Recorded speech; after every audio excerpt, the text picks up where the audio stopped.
Donc Ibrahim, est-ce que vous pourriez me présenter brièvement ce que c'est que l'Union nationale des mini-laiteries et des producteurs de lait local du Burkina Faso? D'accord, merci. L'Union nationale des mini-laiteries et producteurs de lait local est créée en 2007 par des transformatrices et des petits producteurs du lait local, parce que nous avons vu qu'à cette époque-là, il y a en tout cas un certain nombre d'acteurs qui prenaient plus le poids sur le territoire national par rapport aux enjeux du lait. Et nous avons aussi voulu nous faire connaître, nous faire en tout cas de telle sorte que nos producteurs et productrices soient pris en compte dans les politiques et programmes de l'État. Donc nous avons créé l'Union des mini-laiteries et les petits producteurs du lait local. Donc cette union, au départ, c'est 27 mini-laiteries et organisations de producteurs. Aujourd'hui, nous sommes à peu près à 80 et plus de 300 membres, voilà, sur le territoire national. Donc, il faut dire que l'Union aujourd'hui est représentée dans chaque région du Burkina, voilà, dans les 13 régions du Burkina. Voilà ce que je peux dire brièvement sur la mini-laiterie. Donc, notre travail, c'est collecte et valorisation du lait local, voilà, promotion des produits laitiers, en tout cas valoriser le consommer local à travers nos produits de lait local. Merci, Président. Dans la stratégie que l'UMPLB a adoptée fin 2020, vous êtes fixé comme objectif de contribuer à la paix au Burkina, ce qui est un nouvel objectif de votre stratégie. Ça pourrait intéresser le public du forum d'en savoir plus comment, en quoi les éleveurs et les transformatrices de lait sont particulièrement concernés par les problèmes de sécurité actuellement au Burkina. Vous savez que la production laitière a souffert au niveau du Burkina aujourd'hui parce que les zones d'insécurité là sont un peu, les producteurs sont dans des zones d'insécurité. Donc, nous avons plus souffert de l'insécurité au Burkina. Donc, avant ça, on a le changement climatique qui a frappé beaucoup, en tout cas, les zones de production. Et aujourd'hui, nous avons ça aussi qui est comme un événement ou qui aujourd'hui, nous souffrons beaucoup. Donc, depuis 2020, nous avons d'abord, lors de 72 heures, réfléchi sur le thème, sur la thématique là, comment nous aussi, en tant qu'éleveurs, nous pouvons non seulement nous relever des problèmes que nous avons rencontrés, mais aussi contribuer à la paix. Parce que depuis des années, c'est notre discours, hein, nous avons dit aujourd'hui la production laitière nourrit des familles. Donc le lait nourrit des familles et ces familles-là utilisent les revenus qu'on appelle les revenus ruraux, en tout cas à travers le lait. Et ces revenus-là participaient à non seulement nourrir la famille, mais aussi au bien-être, c'est-à-dire envoyer les enfants à l'école, leur santé. Et tout ça, là, aujourd'hui, est ébranlé un peu par voilà, les problèmes sécuritaires. Et surtout que les animaux aussi, les producteurs étant dans les zones de conflit, beaucoup ont perdu leurs moyens de production, beaucoup ont perdu aussi leur vie. Et nous sommes dit, il faut que nous, en tant qu'organisation nationale aussi, qu'on puisse voir comment participer à la paix. Et en ce moment, nous avons commencé à dire, nous avons réfléchi sur quel est le comportement que nous devons adopter.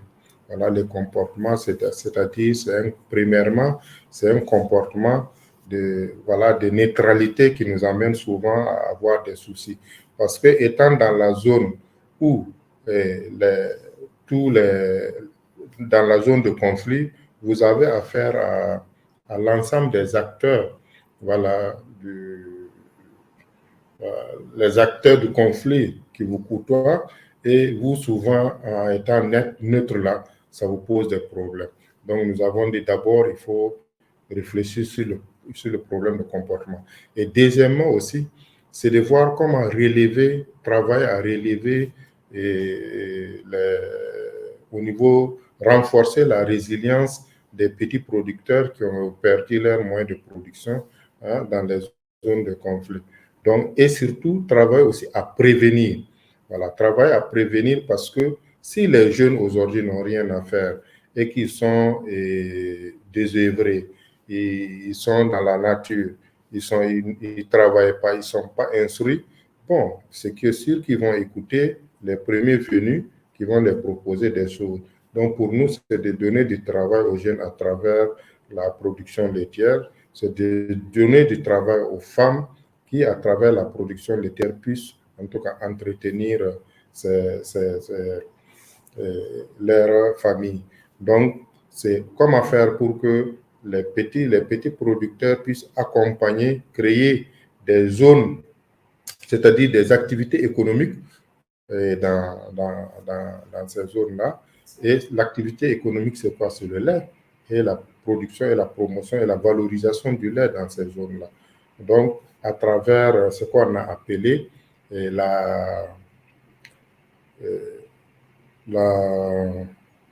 ce qu'on a appelé comme la promotion du pastoralisme de proximité. Donc, ce pastoralisme de proximité-là, c'est de tout faire pour ne pas partir avec l'ensemble des animaux parce que, vous savez, ici, nous avons la transhumance.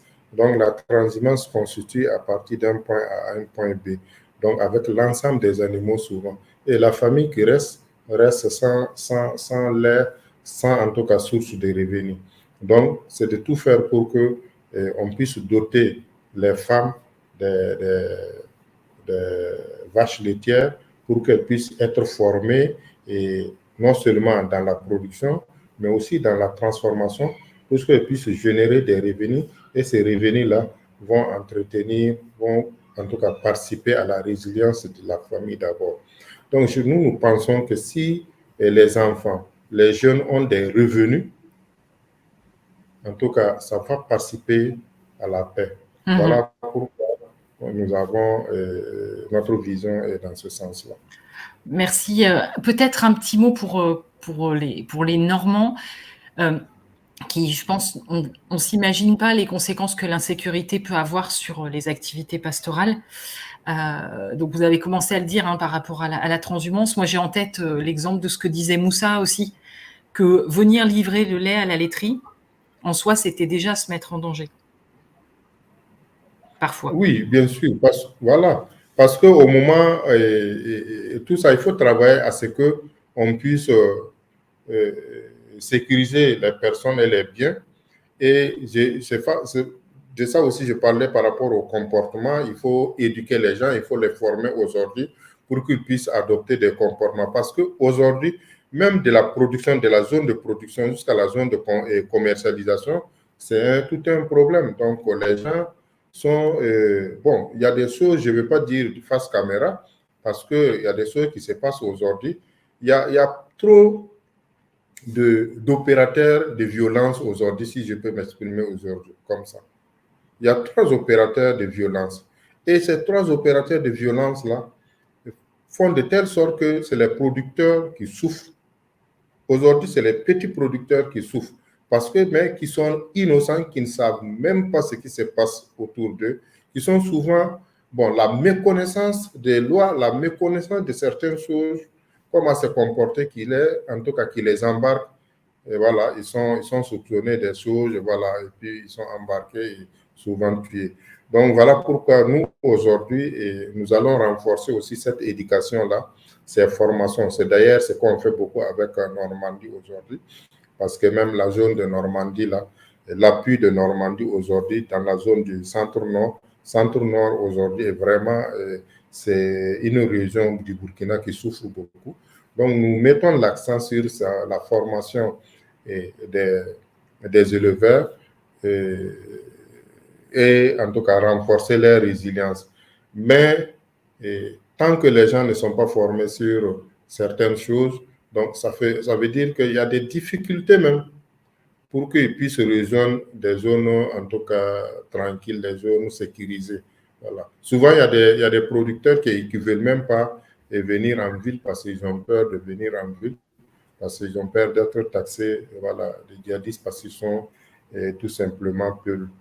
Bon, vous voyez que tout ça, là, les gens, je vous dis, et quand le problème du djihadisme a commencé au Burkina, on cherchait un visage. Et finalement, on a trouvé le visage là, c'est le visage peuple. Donc, parce que comme c'était des Hani, on dit que c'est des hommes armés non identifiés. Les hommes armés non identifiés, là, chacun cherchait un visage à donner à ces inconnus-là. Et finalement, aujourd'hui, on a donné le visage, c'est le visage Peul, voilà, qui est un peu différent des autres. Donc, et tout ça, ça participe vraiment à créer vraiment des difficultés pour cette communauté qui est vraiment la communauté qui travaille dans le lait, la communauté aussi qui est incapable, qui vit voilà, de l'élevage pastoral et de l'élevage laitier. Merci pour ces compléments. Je comprends que le sujet puisse être un peu sensible. Désolée de vous emmener sur ce terrain-là.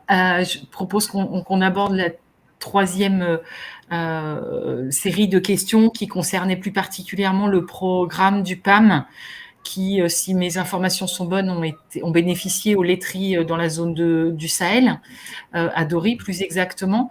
Est-ce que vous pourriez me décrire un petit peu quelle était la nature du programme et comment il s'est mis en place?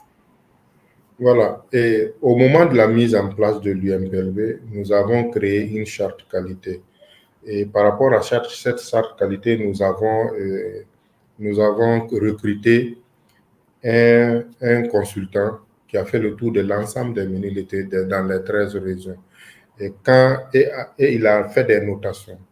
Donc, il a fait d'abord un diagnostic de chaque mini-laiterie pour savoir si la mini-laiterie, en termes de qualité, c'est l'environnement, c'est les équipements ou c'est les bonnes pratiques. Et dans le Sahel, là, on a vu des laiteries qui étaient vraiment bien parties en termes de qualité, en termes de démarche qualité dans les laiteries. Et quand le PAM est arrivé là-bas, c'est effectivement, le PAM avait besoin de sélectionner des laiteries qui respectaient un certain nombre de qualités pour en tout cas les accompagner à fournir le lait à l'école. Effectivement, ce sont ces mini-laiteries qui fournissaient, qui avaient une quantité, qui travaillaient sur des quantités de 50 litres par jour, qui en tout cas avaient accepté aussi aller dans les démarches qualité-là, que PAM a sélectionné. Effectivement, PAM aussi a renforcé ces laiteries-là en termes d'équipement, en termes de tisser des résultats, de faire un résultat de producteurs aussi, et même à créer des collecteurs autour de la laiterie. Donc, ce travail a permis à ces mini-laiteries de fournir du lait à l'école. Et ces laiteries, aujourd'hui, sont à 800 litres par jour, à 1000 litres par jour. Et ces femmes sont devenues des véritables, vraiment, aujourd'hui, quand on les voit, on sent que c'est des patrons. Voilà, c'est des véritables entrepreneurs agricoles et dans la région. Et dans la famille aussi, elles sont devenues, vraiment, ça a renforcé leur autonomie financière. Donc, on sent que c'est une très bonne chose. Mais malheureusement, avec Covid, et PAM n'a pas eu de financement.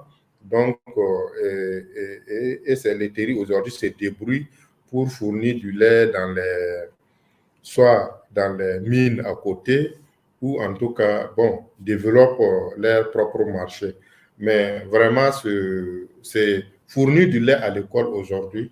Les marchés institutionnels, là, c'est une très bonne chose pour les laiteries. Parce que quoi qu'on dise, c'est le marché qui tire la production. Tant qu'il n'y a pas un marché avec un prix minimum garanti, voilà, ça ne va pas aller. Parce qu'avec PAM, les producteurs avaient un bon prix. Et le transformateur aussi pouvait vendre, il avait un bon prix. Donc, ce qui, mis ensemble, le transformateur même n'avait même plus besoin d'aller chercher un financement. Et le financement qu'il avait besoin seulement, c'est un crédit. Voilà, un crédit à la banque où il avait les moyens pour aller chercher ces crédits-là.